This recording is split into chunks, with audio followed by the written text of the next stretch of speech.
Okay, good morning, Miss Hudson. Good morning. This is my legacy, my yeye. So we just gonna start with the questions. Okay, what's your name? My name is Osetawa Amor Amenkum, also known as Yeye. Okay, what's your birthday and where are you from? My birthday is May 1st. I was born in New Orleans, Louisiana. Okay. Do you have siblings? Are you the oldest and was it challenging being the oldest? I am the oldest of three. I had a younger sister who was 1 year and a half younger than me. She's deceased now. And I have a baby brother named Robert that we call Bob. Yes, it was challenging being the oldest because in the era that I grew up in, because I was the oldest, I was responsible for my younger brothers and sisters. And as you all may know, children were still children, so they didn't want anybody to tell them what to do. So I got a lot of feedback trying to be the second mama in charge. What was your childhood like growing up? I had a wonderful childhood. First of all, my mother was a nurse. My father was a baker. So every week we had donuts, German chocolate cake, lemon meringue pie, chlorine candy every week because my dad was always bringing stuff home from the bakery. And then because he was a baker, he was always experimenting and baking stuff. So I grew up with lots of sweets, which is probably why I don't like sweets that much today. And my mother was a nurse. She worked at Charity Hospital in labor and delivery. We lived on the corner of Columbus and Miro. We had a happy home. Unfortunately, my dad died when I was 11. So all of my memories of my childhood are wonderful of my father because he never beat me because he didn't live long enough, I guess, to give me a spanking, you know. But I had a wonderful childhood. We went to church. We went to window shopping. We caught the bus. I experienced riding in the back of the bus. My mom, we lived in the 7th Ward, and as you know, the 7th Ward has a lot of light-skinned people, aka Creoles, and as you can see, I'm of a darker hue, but my mom always said that no one was better than me. So she always brought me to all the places that she wanted to. Corpus Christi had a fair every year. I went to the fair, and we would ride. We would go to the movies, to Circle Theater, and see all the concerts. So I had a wonderful childhood. I believed in all of the stories. I believed in Santa Claus and the Easter Bunny and the Tooth Fairy, only to find out when I got older that all of that was a lie. Okay, next question. What were your education like? Where'd you go? Well, I went to McDonald 42, although I started off, because we lived uptown at McDonald 41, I went there for kindergarten. And then for first grade, I went to Phyllis Wheatley. And then after that, my mom moved on the corner of Columbus and Nero. And I went to McDonald 42 up until 6th grade. And after 6th grade, then I went to Andrew J. Bell. After Andrew J. Bell, where I was in the marching band, BELLHIGH,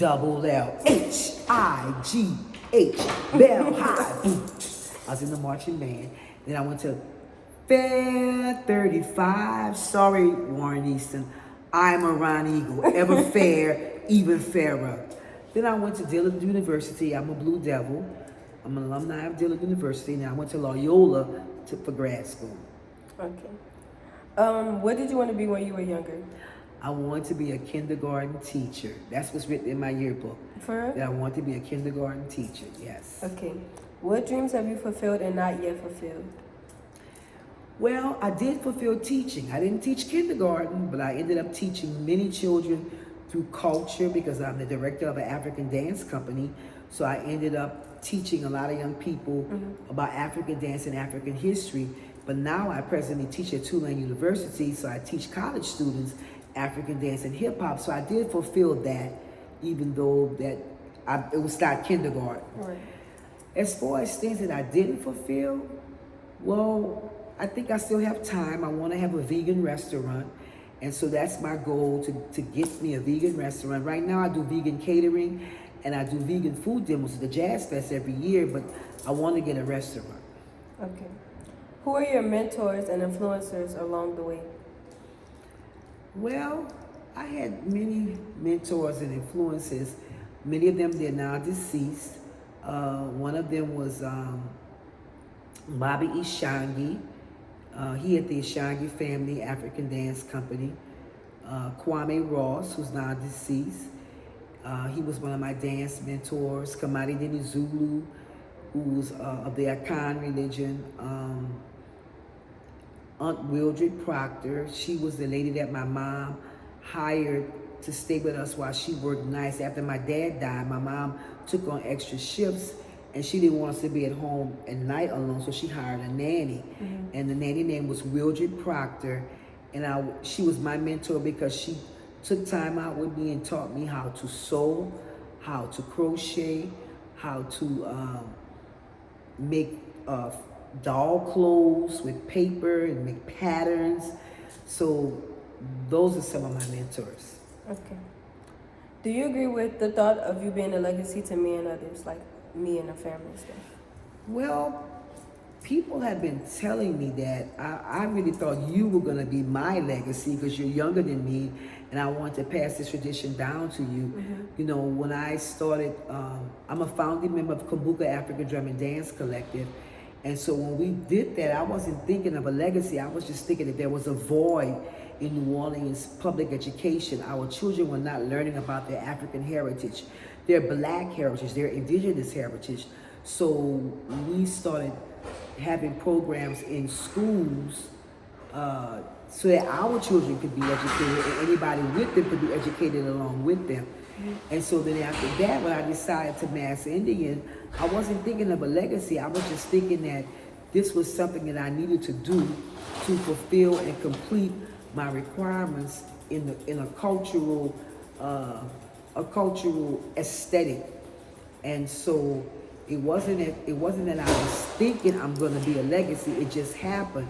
And because I'm the kind of person who never quits easily, I've been doing African dance for almost over 40 years, and I've been mastering Indian for 20 years, but I was in the Indian culture since the 80s. So now I'm realizing that I am a legacy. I'm building a legacy based on the people and the recognition I've been receiving in past years, but I'm not doing it for the recognition. I am doing it because there's a need, and my biggest desire is that you and Yamile and my daughter take this and carry this on for the future, because it's very important that we know who we are. You have to know who you are to know where you're going. And it's not just about being African, it's about being indigenous. Our people, my great-grandmother, whose Mama Flora Genus, told me that her grandfather was Cherokee, named Horace Whitehead. So I'm in the process of researching the family history so that I can pass that information on so you will know who your people are. And Yamile will know who her people are. So I guess the crown is heavy. You know, once you know that you're building a legacy, there's a high level of expectation.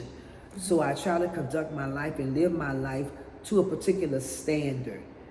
Many times she doesn't like it because she thinks I'm too hard on her. But I just want to make sure that she lives a quality life where she is free of disease. That's why I don't want to eat all that junk, all that fast food and stuff. And I want her to know who she is. That's why I always buy her books to read, because reading is fundamental. Reading is necessary. I have built a complete library of books so that when I'm long gone, hopefully she'll go back and look at those books and read about her history. So heavy is the crown who lays the legacy. Okay, that was beautiful. Okay, what is a life lesson you've learned? I think the life lesson I learned is not to have expectations. Be prepared, but allow spirit, allow the Holy Spirit, allow the ancestors, allow God to step in and put some super on your natural, some extra on your ordinary, because you can decide what you want to be in life and what you want to do, but once you let God step in, He will magnify that work for you. Okay, so how would you describe your way of living currently? Like, how do you live? Like, what do you mean, how do I live? When we talk about like religion or like the way you eat or how you think about life and like stuff like I consider myself a spiritualist, and what I mean by that is I believe that every living thing on the planet is interconnected. Human beings are connected to trees and plants. Trees and plants are connected to fish. Fish are connected to birds. Birds are connected to the earth. The earth is connected to rocks. Rocks is connected to the fire. Fire is connected to the moon, the sun. We're all interconnected. Our bodies are a reflection of the universe that's outside of our bodies. We have it inside of our bodies. So I believe that there's only one God, known by many different names. I believe that I don't believe in the golden rule, treating others as you want to be treated. I believe in the platinum rule, treat others better than what you've been treated. That's what I believe in. So I would consider my way of life as being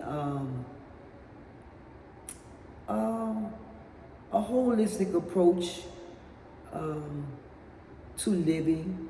And I just want my, I know I can't live forever, but I want my quality of life to be that I'm able to pass on the knowledge I have, not just to my family, but to others. Because we know that love conquers hate, that positive outweighs negative.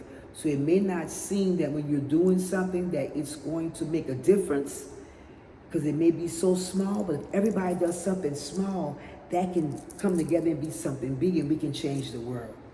Okay. So why do you keep going? Like, what motivates you to keep going? What motivates me to keep going is you. I want to be an example for you. I want you to be proud of me. I mean, and I want you to understand and see me as, you know, somebody you can emulate, not just the Beyoncés and all the people you hear on the radio, because I'm a real live person that's right next to you. I'm not that person that you see on TV or TikTok, and you seeing only what they want you to see. You're seeing all of me, how I am, you know, how I look in the morning when I wake up, how I fall asleep, you know. So I want you to see the reflection of God in me. And I want to see the reflection of God in you. Thank you. Okay, so you kind of already answered this question, but you could just repeat it. What is the name of your dance company, and what does it mean to you? Our dance company is called Kumbuka African Drum and Dance Collective. Kumbuka is a Swahili word that means remember. And we want people to remember the beauty and the greatness of the African and the African American culture. And I've been with Kumbuka since 1981. And I guess I'm just going to keep on dancing until I can't dance anymore. But it means a lot to me to have that company. Okay, so do you think I could continue your legacy? You kind of answered that one. I know you can. I just need you to stop fighting me. Stop fighting me. But yes, I know you can. So that's why I'm excited to see you in this suit this year, because you know, I know it's not the designs that you wanted, and I'm going to honor your wishes. You said next year you want a short skirt because you're a young girl. We're going to go it on and give her that short skirt she wants. It ain't going to be that short, but it'll be short. But yes, I have faith in you. I have faith in you. Okay. So this is going to get a little personal, but you don't have to go too much with it. But what for you drains you? Like, what is like, I won't say like a Debbie Downer, but like what drains you? When you don't listen, that's what drains them. When you don't listen and you have this attitude that you think you know everything. Like, I was never young. You old, yeah. Like, I was just born old. Like, I never was young. I never experienced anything. So that's what drains me, because I only tell you things because I don't want you to have to waste your time and make mistakes like I did. I want you to be better than me. I want you to go further than me. So that's what brings me down. You and your mama both. She don't listen. Okay, what has changed before your eyes? Like, you. You gonna keep using me? Because you have changed. I remember when you was a little bitty something, I would hold you in my little hands. It just rocked you. It was little blob. And now you just hanging off my legs. You don't want to hang by me no more. Don't hardly want to come to the house. All you want to do is go by your friends, talk on the phone, play Roblox and all the rest of that stuff. So I am feeling a little way like, you know, I'm losing you a little bit, but I understand you're getting older, but I don't want you to forget what's important and who gonna always have your back and your best interest, whether I'm living or whether I'm dead. the yeah gonna always be there. And that's why I want you to don't forget about me. Don't just write me off. You know, like it's okay to be with your friends, but make some time for me. Okay, I will. Okay, now to Mardi Gras Indian stuff. What's your Mardi Gras Indian tribe? What you said, but you can say it again. And what made you become a big queen? Like, what said, oh, I want to do this? I am the big queen of the Washita Nation. I am the queen to Big Chief David Montana. We started off with Yellow Pocahontas. I was in Yellow Pocahontas for 7 years, and we left Pocahontas and started our own game.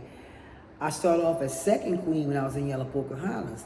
But then when we pulled our own game, I became the big queen. Mare Kudifayo.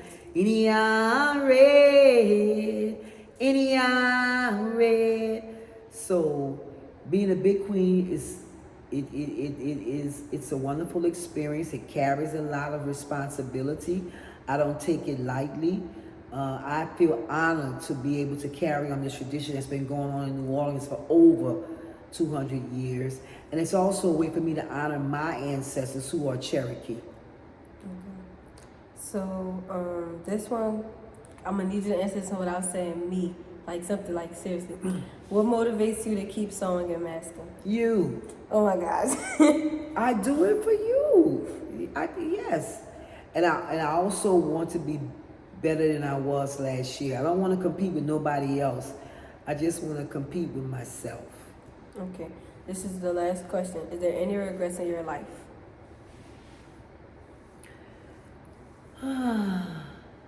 Well, I wished I would have finished grad school, although I didn't want the degree in criminal justice. However, I was getting a master's in criminal justice, and then I was pregnant with your mom, and then I didn't finish it. But I started working with formerly incarcerated women and incarcerated women anyway. You know, I was able to get, I work in a group, I'm the co-director of a group called The Graduates, which are formerly incarcerated women who were formerly serving life sentences. We've traveled all over the world. I got a Rauschenberg grant, we Rauschenberg fellows. So the work, even though I didn't get the master's in that particular area, the door was open for me to still do the work. So I guess that may be a regret that I may have had. I also regret not buying a piece of commercial property rather than buying my house. I wish I had bought a property in a business area so that I could have my restaurant there and my house. But that's probably the only regrets I have. Okay, that's it. Bye, and thank you for listening. You want to say something? I just want to say, doesn't she look just like me? Have a great day. You.